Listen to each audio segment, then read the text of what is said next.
Welcome back to Big Boss Mare with Brandy Von Holten. Today, y'all are going to get to know, you're going to get to know me a lot more intimate than you ever have.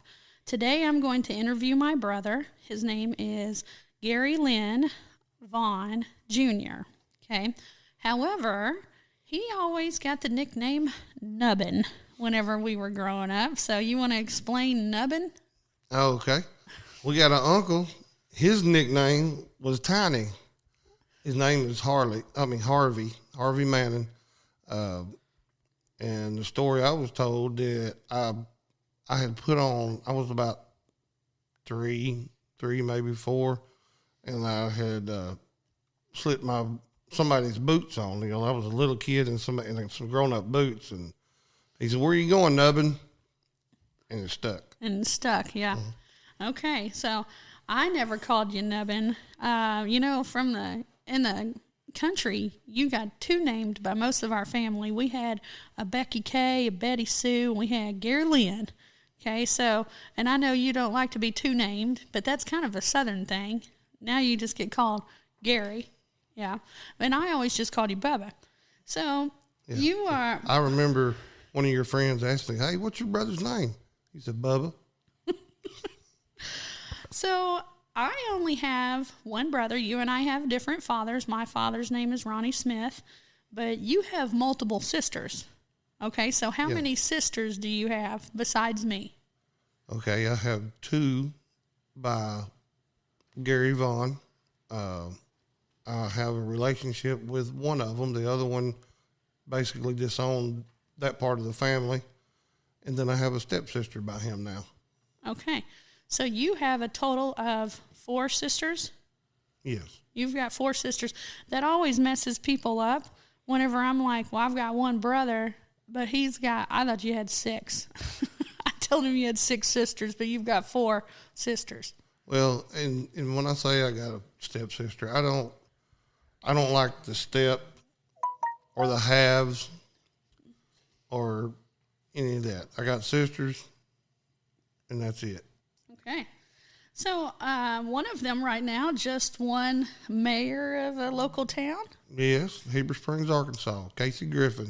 Now, that's the other one that you have the most contact with? Yes. Okay. But you were raised with me. Right. Because, me and you had the same mom, but we look completely different. I look like my father, and then you've got curly hair, this super coarse, big old butt. So...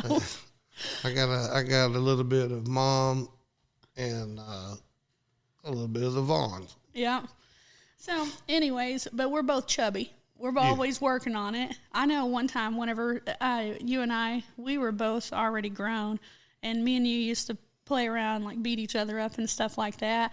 And the house that was in Arkansas, it was not designed for as much thunder as we brought. And I remember Mama saying, like... Get out of the house. Oh, yeah. And she was like, you going to mess up the china cabinet. It's like 2 bears wrestling. Yeah. So I was born in 1979, and you were born in 1973. You end up moving around a lot. Our family moved around a lot before I was able to go to school. So I don't remember all of that moving around. So tell me... at what age did we stop moving around, and where all did we live, and what all did our parents do?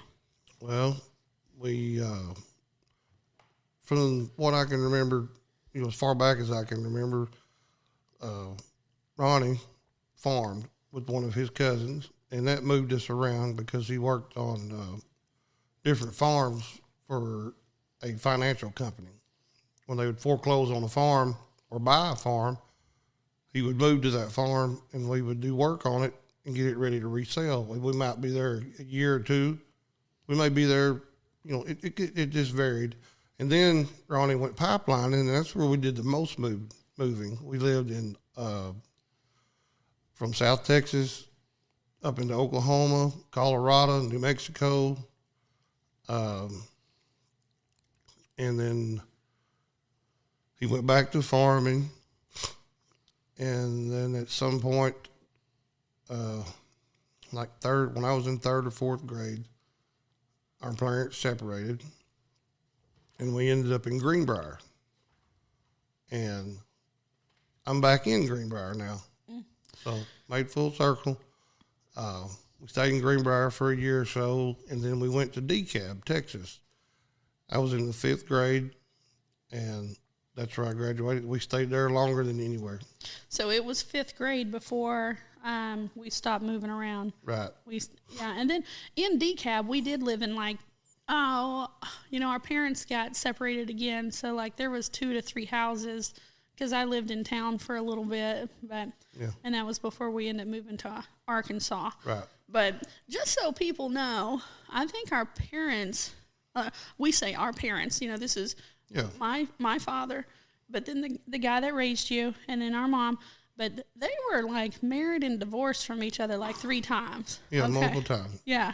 So there's a whole nother story there, but this is not long enough for all that. Okay. No. It equated to a rough childhood, but here we are doing a podcast together, and I'm in a happy marriage, you're in a happy marriage, and we're both, we survived. Right. Yeah, we survived, and we are strong.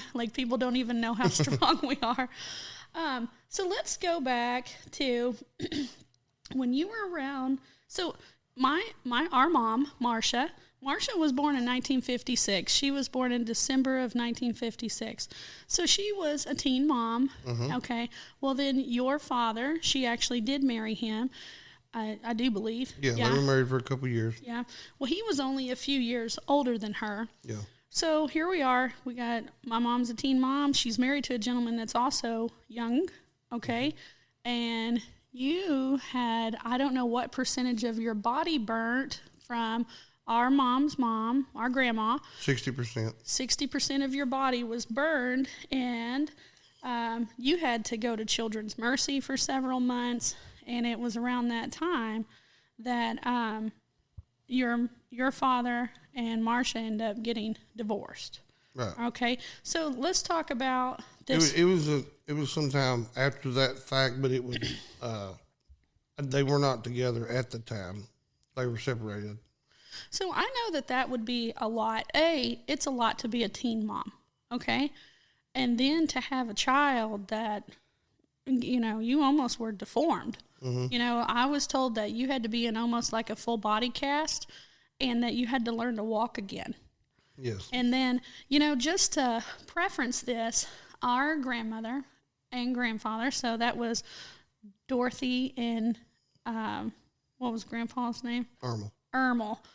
I was going to go with Elder, but that was the other one, was Elder Richard, which was ER. That's Ronnie's stepfather that raised him. But Ermel and Dorothy, he had kids, she had kids, and then they had 2 kids together, and their baby was mom, was Marcia. Okay, so here is, and it's a little girl. They're probably exhausted from all of these kids. And then they end up with this little spitfire of a horseback rider, our mom, and then she gets pregnant young, okay? So, but it was Grandma that had she was cooking outside. Yeah, so tell me what you had heard about you being burnt. She was cooking outside on an old cast iron pot over an open fire, and she had a metal, I'm going to call it a coffee can, a metal can, and it had gasoline. And that's what I heard, gasoline. I don't know why she had gasoline, but anyway, an ember went up and fell into the can, and it exploded. I was behind her. I had come up behind her. She didn't know I was there. So she tosses the can with gasoline in it, and when it comes down on me. So all of my right side was burned. Just thinking about that now, whenever I see grandparents with their grandkids, I know that she was mortified. Yeah, could you, now with your, you've got kids that could have kids right now, and if you ever had something, and she didn't know that you were there. I'm not talking about that or anything. Right. It is what it is. Right. Yeah. Man, that had It was an accident. Oh, man, what an accident. And then, so Mom was single, And then she met Ronnie, and as I understand it, Mom was working at a gas station at times. She didn't end up finishing high school. She did go back and get her GED. But she met my dad at a gas station and that she was working at, and then they ended up together.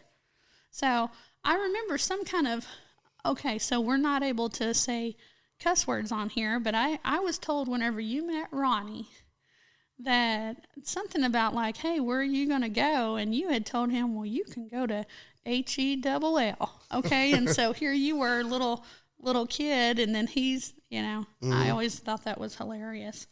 So whenever you graduated high school in 1991. Right. 1991. However, you played football, and you ended up with a, if I understand correctly, because I was a child whenever I was processing this, but you had got where your shoulder, you had taken so many hits that your shoulder would pop out of place. So they had to create like a wall and take part of your pelvic bone out to create you like a fake rotator cuff. Mm-hmm. It was basically a broken shoulder. It started in junior high, and I went ahead and played football. I loved football. Wanted to go to college playing football, and could have, is what they told me. But anyway, doctor said most of the time when you see an injury like I had, it's from a car wreck. But like they say, everything's bigger and badder in Texas. That's where it happened. Yeah. Junior high football, broke my shoulder, and I went ahead and played until the doctor told me, if you keep playing, you'll lose that arm. So, and like right now, they end up having to take muscle off of your back. Yes. And then they end up taking, because they had to put that on top. So you got one shoulder that's a little bit higher than the other. And then they had to get skin graft. Where did they get the skin from? Same. They took bone from my pelvis and to do a bone graft or bone, and then they took muscle and skin from my back to cover that because I had 2 episodes with infection from lack of circulation. And whenever you're a child, right? Whenever you're young high school, you don't have hair on your back. Okay, so that skin that they took, you get hair on your back when you're older. So you've got this patch that grows back here on your shoulder. Yeah. Yeah? Yeah. Well, see, I thought it was armpit. Oh, okay. You got armpit underneath and armpit on top. Yeah. All right. So, I always thought that you had skipped a lot of school because I remember whenever you were graduating that Mom had to go around and hustle to get some doctor forms for you. See, I always thought that that's because you had skipped so much school, but it was because of the surgeries. Yeah. I had 3 surgeries between my junior and senior year, and part of it went over into my senior year of high school. So I missed a lot of school because of the infections that kept coming back from the surgery. But it was a bit of a struggle my senior year. Plus, along with my own problems, our high school burned. I remember that. Yeah. So my senior year, we went to school in portable buildings. We called it Porta High. We were graduates of Porta High from DeKalb, Texas. Oh, my gosh. So tell me about the one day that you did skip. So tell me, what exactly were you doing? Some crazy stuff that you got caught though skipping, right? Yeah, I did. I don't know what made me do it, but it was me and my buddy Sean Daffin, and we decided we weren't going to go to school that day. So we was hanging out at his house because his folks were gone, and for some odd reason, it just had to be in the stars, in the plan, Mom was going to go pick me up from school, check me out early that day for some reason. Never had that before, but it happened that day, and I wasn't there. So she knew where to go. She knew who my buddy was. She comes to his house, and I'm sitting at the bar in the kitchen coloring. Senior in high school, I'm sitting at the table at the bar coloring in a coloring book. When I see my mom pick her head up to the window, I'm like, oh my. Oh. Oh man, got busted. So the town that you graduated from, it's the home of Dan Blocker, who was Hoss from Bonanza, and on the road that we lived on is the same road where Ricky Van Shelton. No, not Ricky Van Shelton. Ricky Nelson. Ricky Nelson. His plane crashed. Right. Yeah. So his plane crashed on the road that we you had to go down. Yeah, we were less than nothing. Yeah, about off a mile. Of that road. Yeah. Yeah, we're about a mile from where his plane crashed. I remember riding the bus that morning and seeing the fire in the people's pasture. It was, a couple hundred yards back behind their house in the field, and didn't know what it was at the time, but later, we figured out. Well, so also whenever you were in high school, man, our mother had to take care of her parents. Yes. Okay, so our grandma had, I think she smoked filterless cigarettes, and she smoked. I don't remember what she smoked, but she smoked a lot. She did smoke a lot. And then our grandfather was in World War II. Mm-hmm. Yeah, and he had a tree fall on him also. And then he was super tall. He had multiple strokes also. Multiple strokes. And he ended up having to have some legs amputated. And then diabetes. Yeah, I mean, it was just, and, the baby of the family ended up having to take care of them. So she had to move them from Arkansas. Yep. We had family all around them, but she ended up moving her parents to Texas, 200-something miles, and we helped take care of them with our mom. I remember Grandma had to have one of those. It was like they had to take her voice box out, and they had to pack her throat. She had a hole in her throat, and it had to be packed because there was a hole there, and she had to have a feeding tube put in.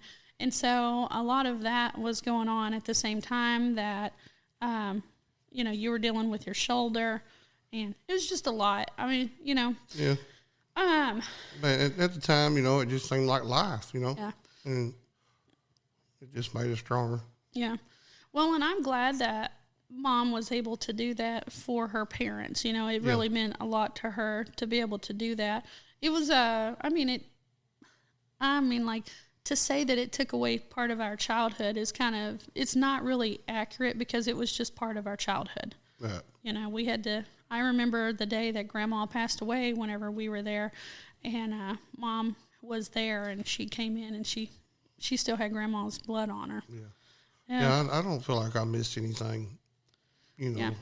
You were in high school. I was not. I was a lot younger. But, yeah, it was just a little bit different for both of us on that.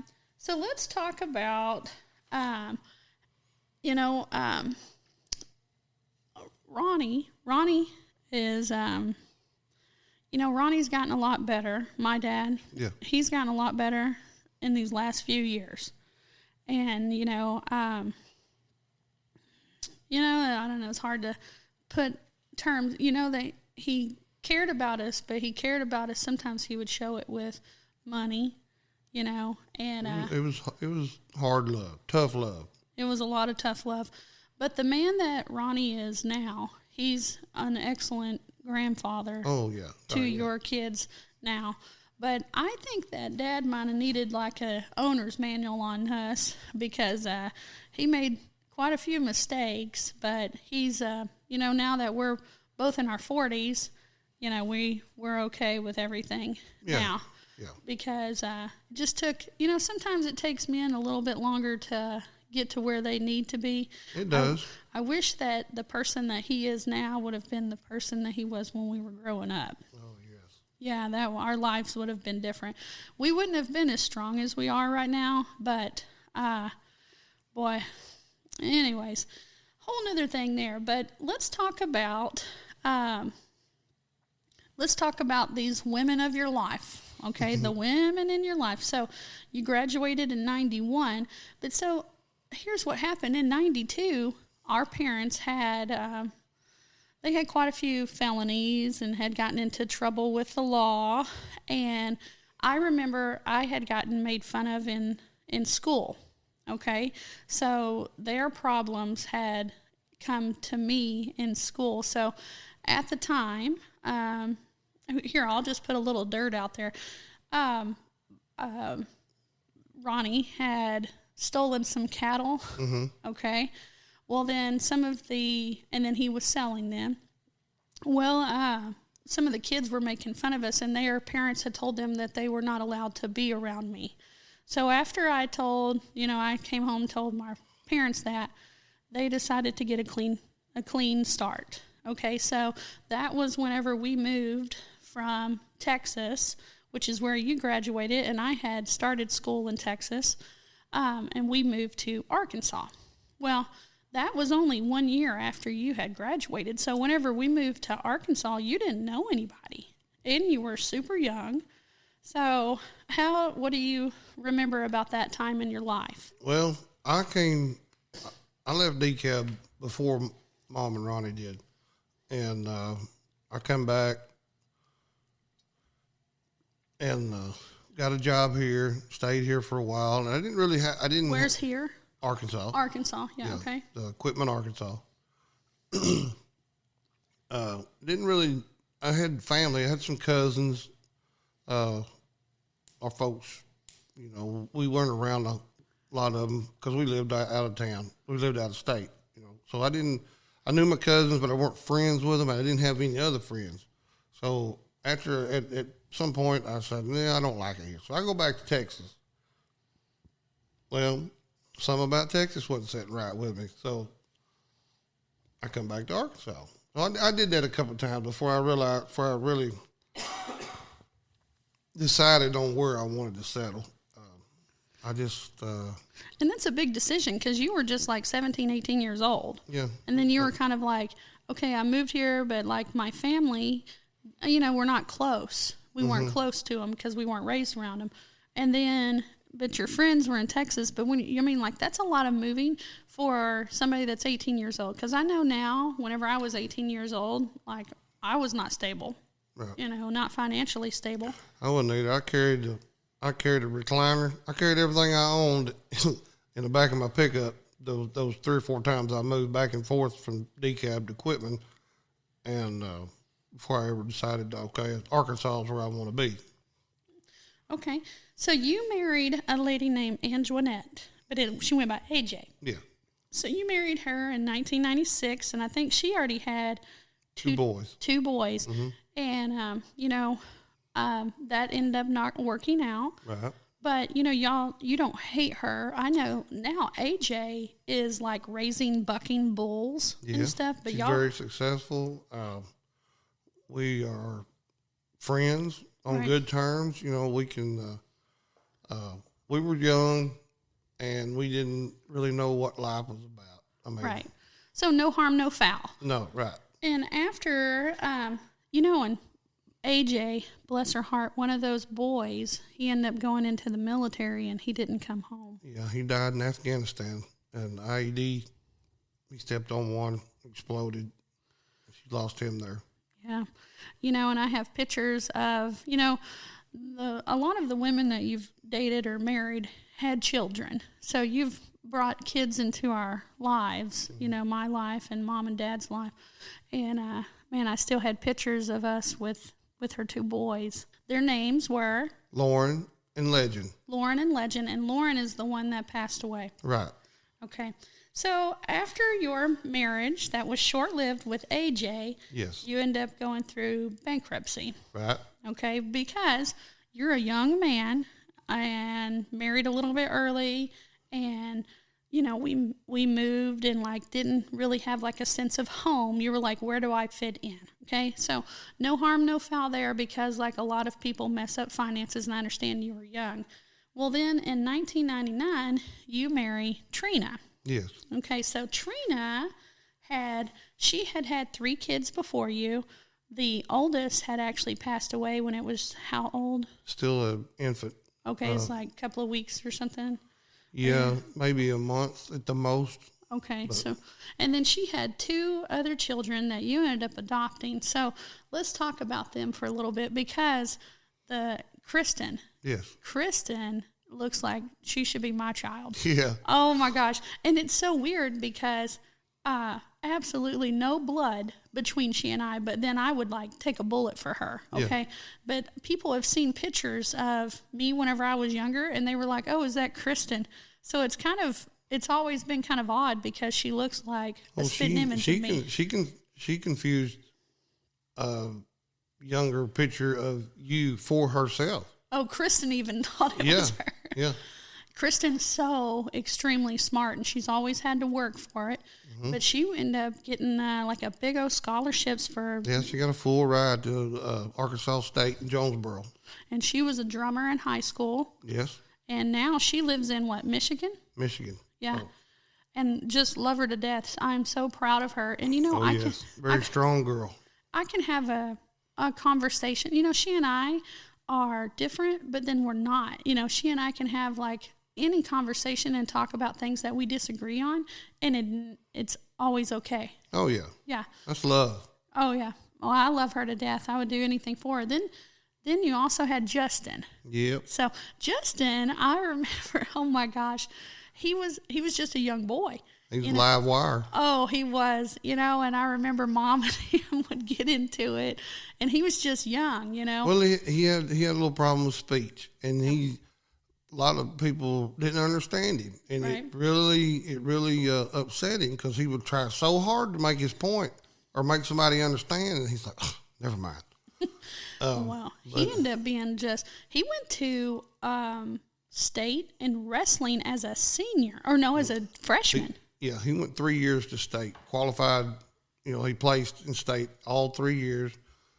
His highest placing was his senior year.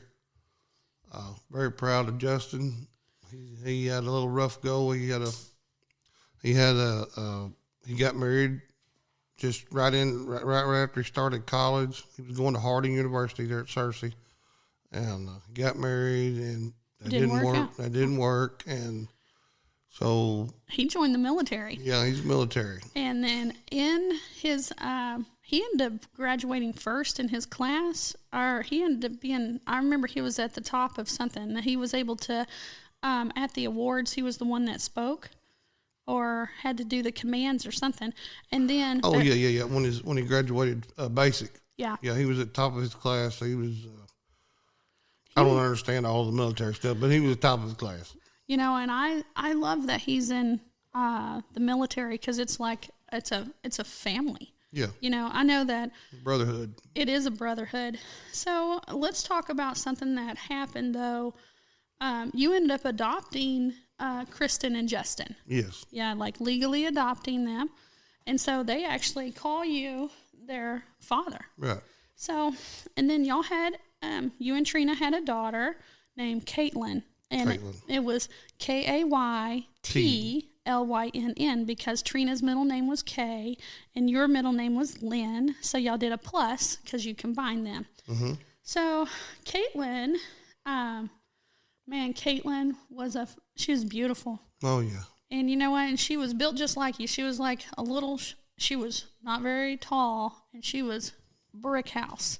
She loved playing softball. She loved her friends, and she was always dressed to a T, you know. But tragedy hit our family when she was 15 years old, and Caitlin took her life. Yes. So not only did Caitlin commit suicide, but then it was after the funeral that we found out that Caitlin was actually pregnant. Yes. So not only did we lose Caitlin, but we also lost the grandbaby. So, that was a lot. You know, I remember whenever I was told, I stepped outside and I screamed so loud that I strained my voice for like the next 10 days, and I couldn't even talk when we was at her funeral. So. Yeah, when I got that call that day, I was at work. I was on a pipeline. I was in Kansas on a bulldozer. And I knew something wasn't right. And when Mom called me, she couldn't even talk. She was just screaming. Because Mom found her. Yeah, because Mom found her. She had to bust the window out to get in the house, to bust the window, to unlock the door to get in the house. And don't know what all took place there before I got the phone call, but I know she sat down, she hugged her, she held her, she kissed her. She called me and just a panic, and I said, Mom, I said, take a breath. Tell me what you found. Yeah. I think you're the one that called me. I think you were the second phone call, though. The first phone call was Aunt Tommy, who is my father's oldest sister. Right. And she called me, and she's like, have you talked to your brother? And I'm like, no. And she's like, you need to talk to your brother. You need it. And I think that's right, because, your mind plays tricks on you, but I think that's what had happened. So I called you because I thought something, like, Mom or Dad or you. And then I remember I could hear how fast you were driving. Oh, yeah. I was 6 hours from home when I got that call. Yeah. And tell you what, just the people on that job that day, I had just came back.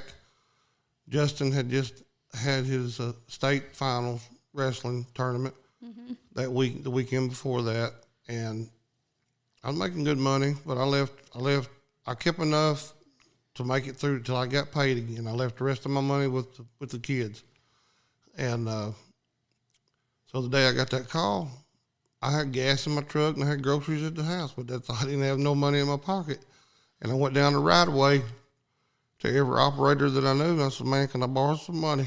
I got to get home. Yeah. And I got $60.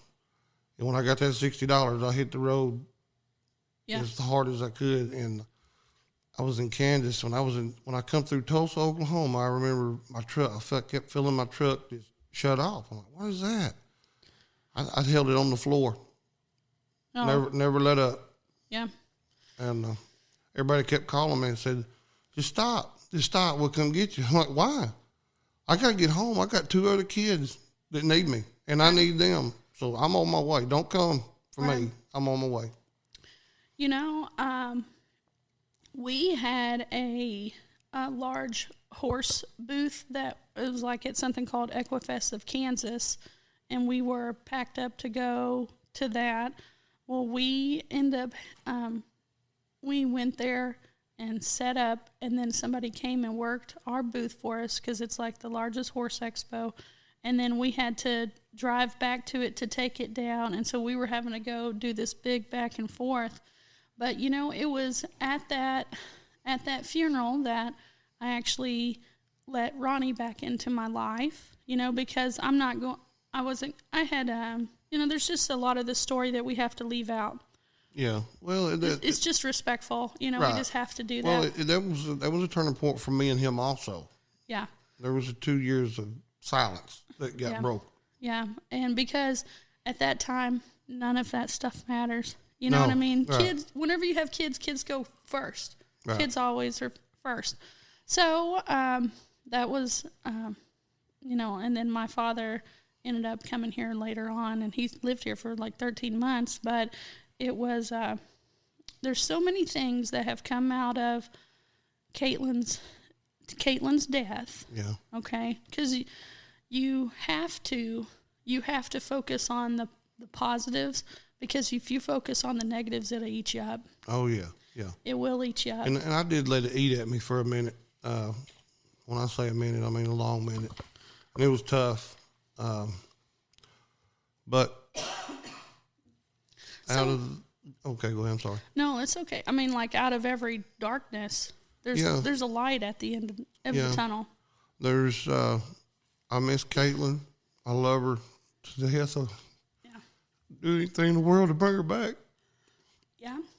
But the good Lord seemed fit to give me another chance.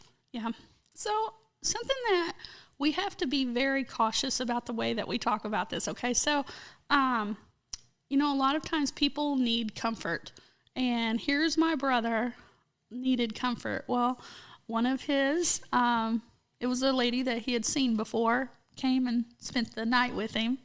And you know what happened? This right here was just a few days after the funeral, but my God, if he did not get her pregnant.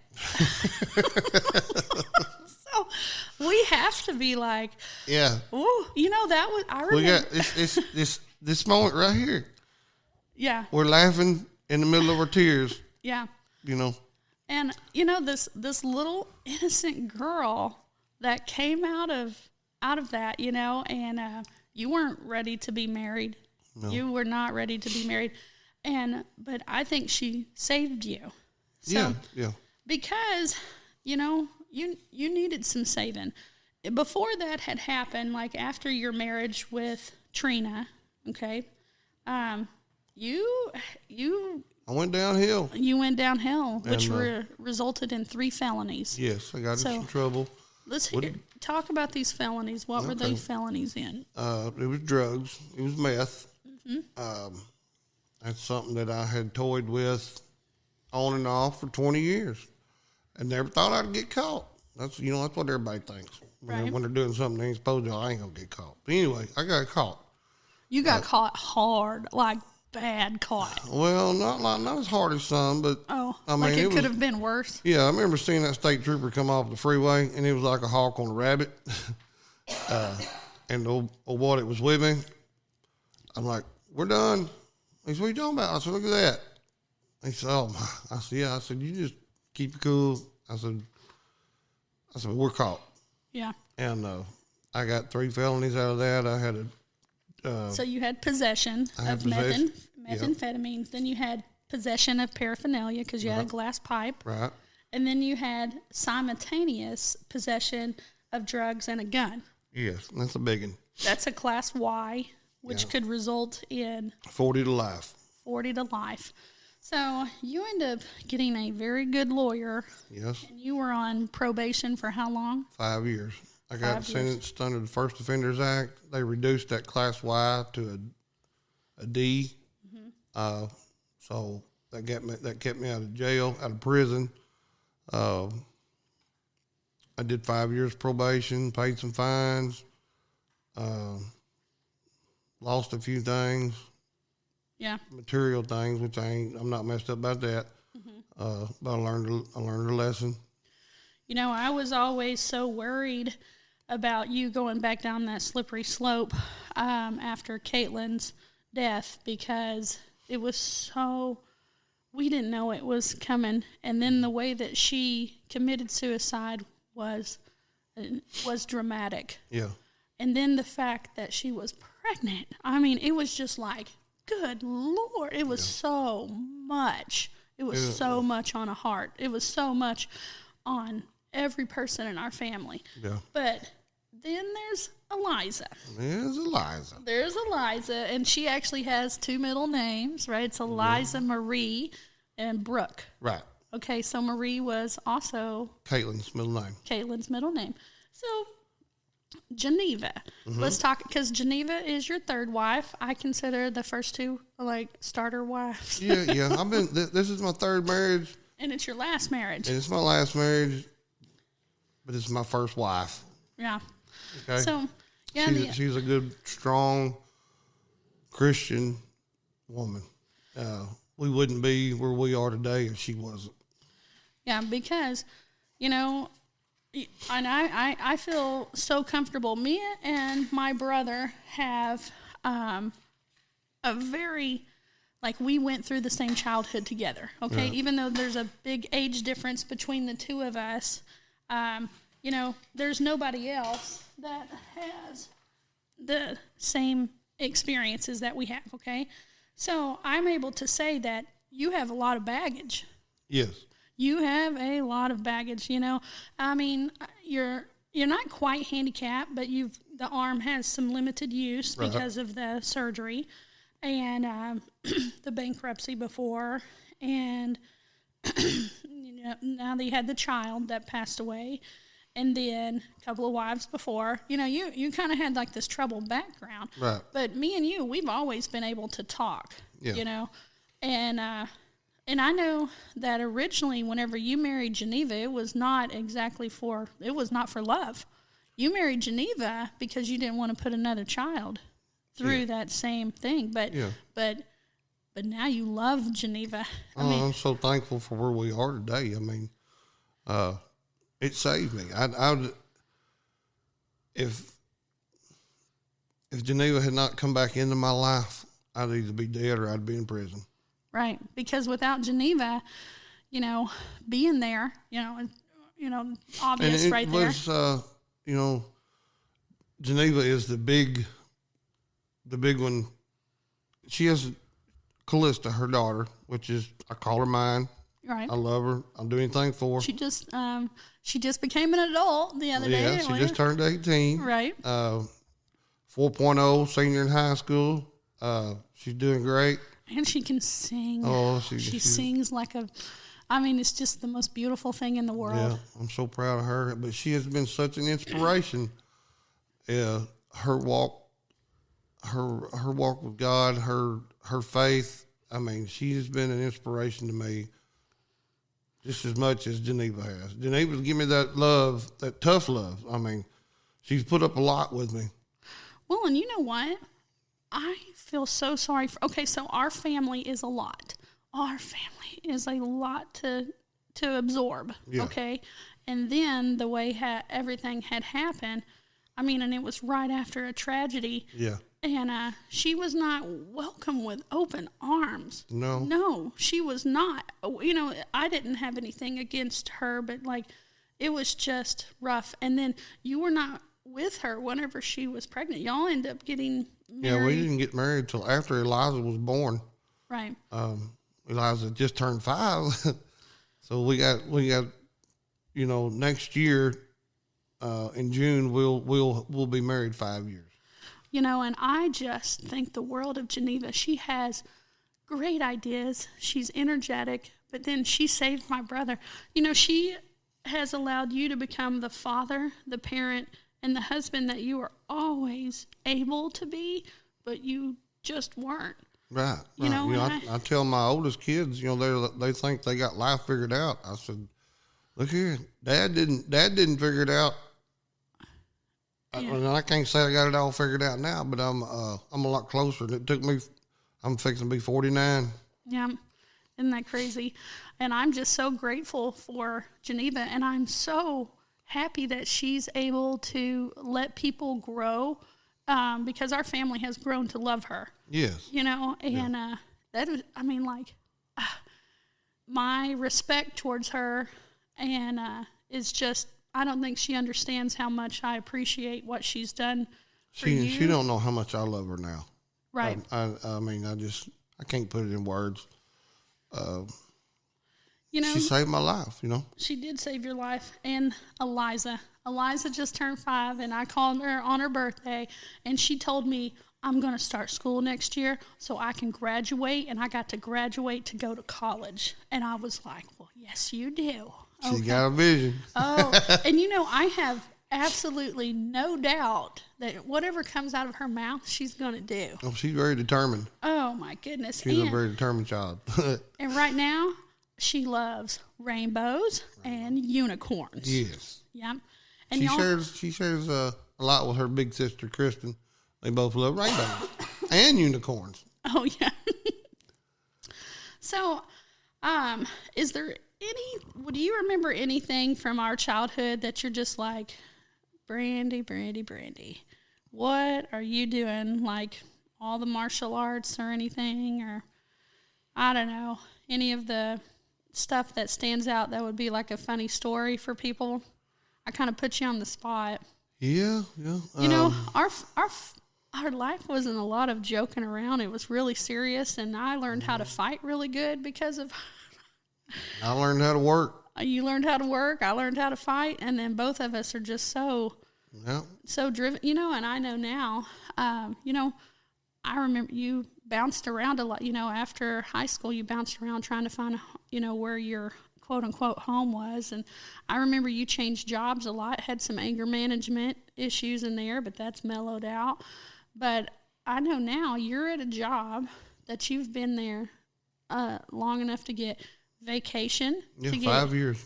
Most, other than working for our folks, our parents, driving a truck, it's the only place I've ever worked in my whole life for 5 years. And I've got enough invested there now. That's where I'm going to retire from. That's my plans anyway. And I got retirement plans. I never had that before. And all this comes with Geneva and settling down and finding a good church.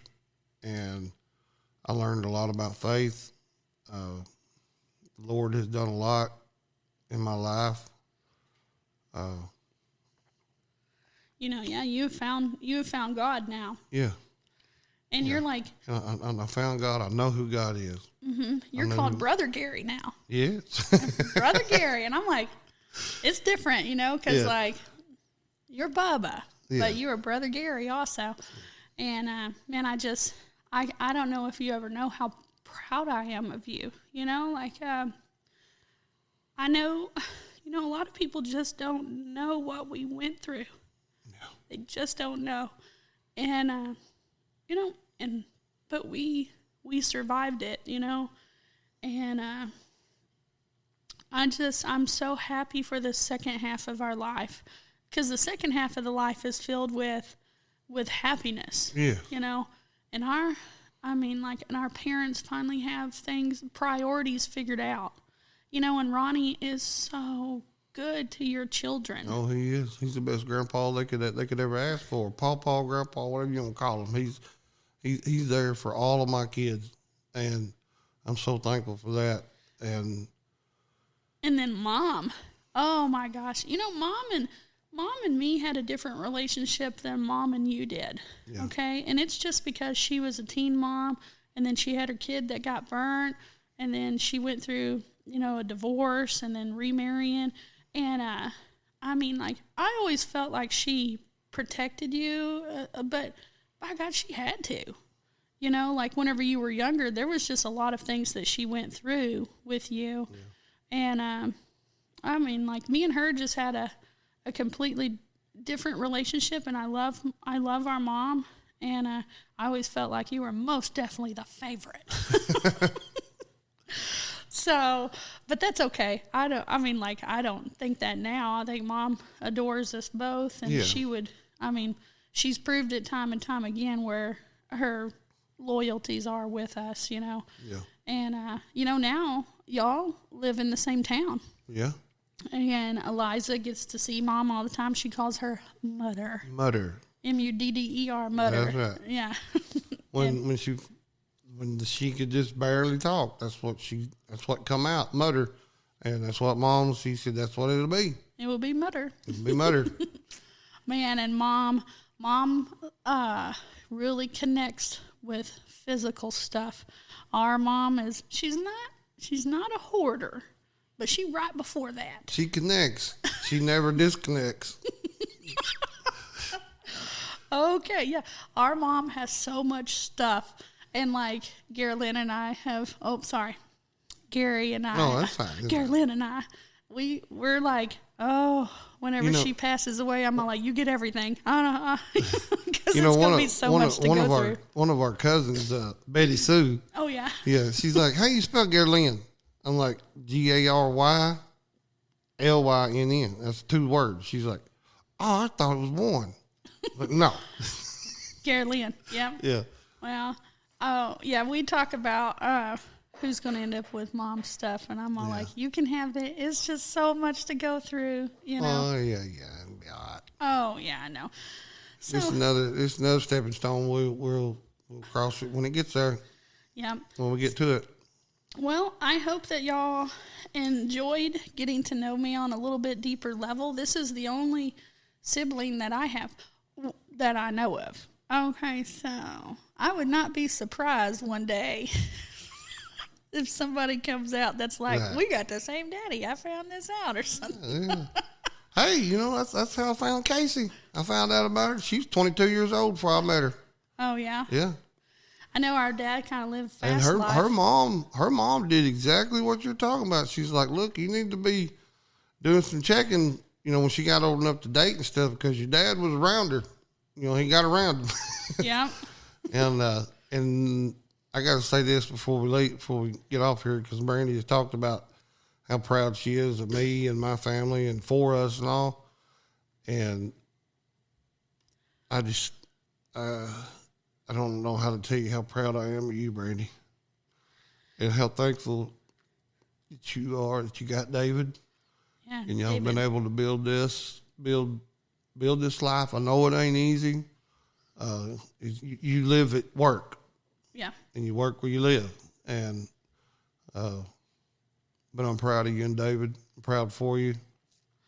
You know, and I'm happy to be the aunt. You know, I don't know if your kid, you know, I didn't ever have children. And I don't know if they realize how much I think about them. But I know, like, today we got up early to do this so there wouldn't be the hustle bustle of kids and stuff around and dogs. And Thanksgiving Day, we're giving thanks yeah, for where we are today. Yeah, you know, that is ironic that today is literally Thanksgiving Day, and we're going to, you know, how perfect for this. Eliza's original due date was November 24th, and that was going to be Thanksgiving Day that year. Oh. Yeah. Yeah. Oh, my gosh. But she ended up being a C-section baby, so she, anyway. Had to come a little bit earlier. Yeah. Yeah. You know, and I just like, you know, this is the person that knows so much more about me than what anybody else does in this world.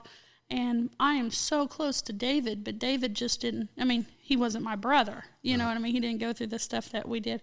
But, and I love that David has been able to, this was a lot for him to take in. It's a lot for every boyfriend, girlfriend, husband, wife that one of us has ever had. Yeah, Geneva and David are the two that made the cut. Yeah. They hung in there. Well, you know, I have a Big Boss Mare cup that right now that it says, if I'm too much, then go find less. Yeah. You know, because like if people love me for my strength, that didn't come from having some easy childhood. Right. You know, so like if you want to be around strong people, they all have a story. Yes. All right. Well, y'all have a wonderful day, and thank you for tuning in to Big Boss Mare with Brandy Von Holten.